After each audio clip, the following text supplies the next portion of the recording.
This is the big one. The Supreme Court will, in fact, determine the fate of the 2020 election. In this video, we're going to take a look at how the bombshell lawsuit filed the other day by the Texas Attorney General is being received, how both President Trump and a number of other states appear ready to join in on the lawsuit, and how many are saying that this is it. This is the lawsuit that we've been waiting for that will decide the election once and for all. You are not going to want to miss this. Welcome, everyone. Dr. Steve here with you, ready to bring you our latest episode celebrating the inevitable collapse of left-wing globalism and the unstoppable rise of a new conservative age. So if you haven't already done so, you know what to do. Make sure to smack that bell and subscribe button. We'd love to have you as a regular part of this channel where each and every day we focus on optimism and encouragement in the midst of all the defeatist fake news nonsense spewed out by our mainstream media. Now, before we dive in here, let's give a huge shout out to the sponsor of this video, and that's our very good friends over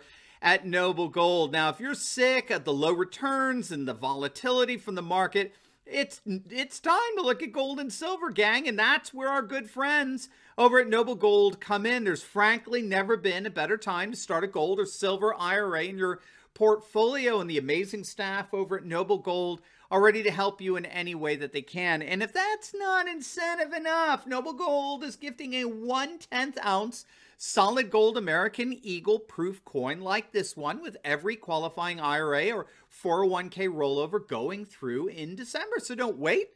Click on that link below or visit their website at noblegoldinvestments.com or give them a call, 877-646-5347. Make sure to mention my name, Dr. Steve Turley, and let's ride that gold wave together. All right, let's dive right in here. Just 24 hours after Texas Attorney General Ken Paxton announced his bombshell lawsuit filed directly to the Supreme Court, more and more pundits and even our president are weighing in on this, and they're all basically saying, this is it. This is what we've all been waiting for. Texas always goes big. Texas don't fool around, and they're going huge here. If you don't know, we did a video on this yesterday that you can check out, but the state of Texas dropped a bombshell lawsuit on 4 states, Georgia, Michigan, Pennsylvania, and Wisconsin, alleging that these 4 states in particular conducted their elections in ways that violated the U.S. Constitution.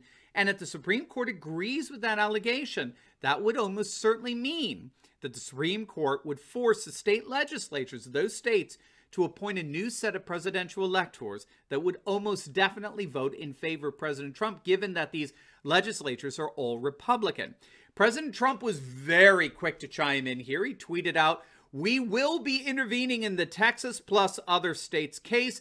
This is the big one. Our country needs a victory." And as President Trump alluded to in his tweet, he does not appear to be alone. There is broad support for this litigation. The Attorney General there in Texas, Ken Paxton, lays his case out very well. And anything that comes from the Attorney General of Texas, that tends to have a lot of merit and weight to it. And so as a result, there appear to be a number of other states that are prepared to intervene or planning on joining the case as well. Among them, Louisiana, Arkansas, Alabama, Florida, Kentucky, Mississippi, South Carolina, South Dakota. You know, there's some estimates of upwards of 10 states are actually planning on joining the suit. The more support, of course, the better, the stronger the case becomes. And there's even talk of some of the named states in the suit, like Pennsylvania or Michigan. There's discussion that's going on right now as to whether those very states would actually join in on the suit. Whether members of those state legislatures can actually sign on, it remains to be seen. Just imagine representatives of states being sued actually joining the suit. Now, there's, of course, questions whether that could happen. There's questions over whether it's even possible that states that are being cited here, say like Pennsylvania, may actually be able to join the suits against them, right? But regardless, this is precisely what the Supreme Court has been waiting for.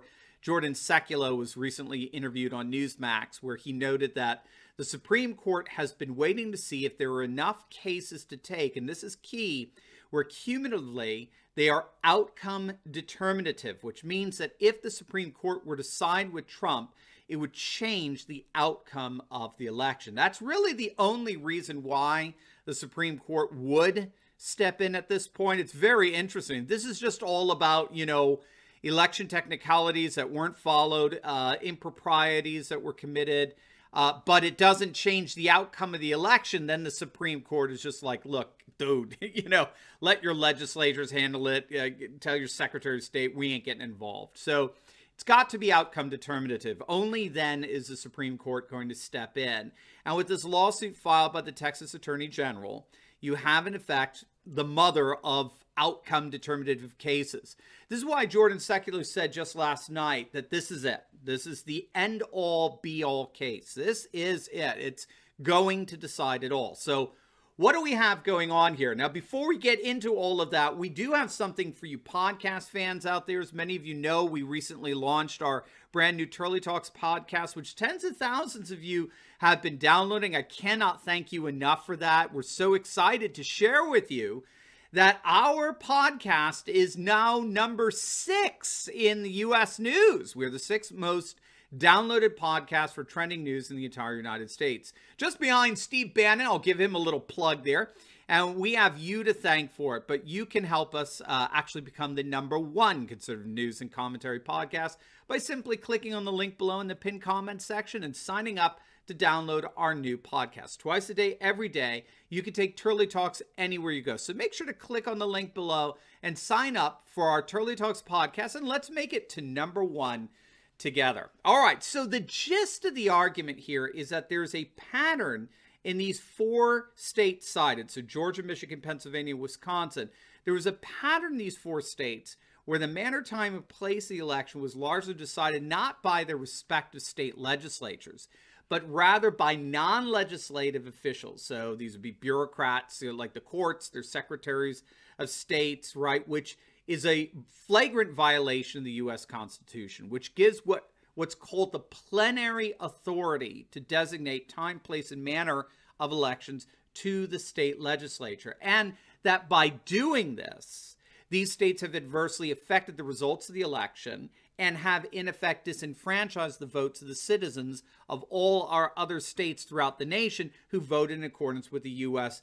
Constitution. These are the charges of the case. So it's very, very interesting, to say the least. Again, according to Secular, who is one of Trump's attorneys, there are 2 reliefs sought here. One is these legislatures that are all controlled by Republicans can seat new electors because the elections violated the Electors Clause due process and equal protection, meaning that it's not fair that some voters had to vote in accordance with constitutional standards while others didn't. That's at least is how I understand it. And because of that, they can seat new electors.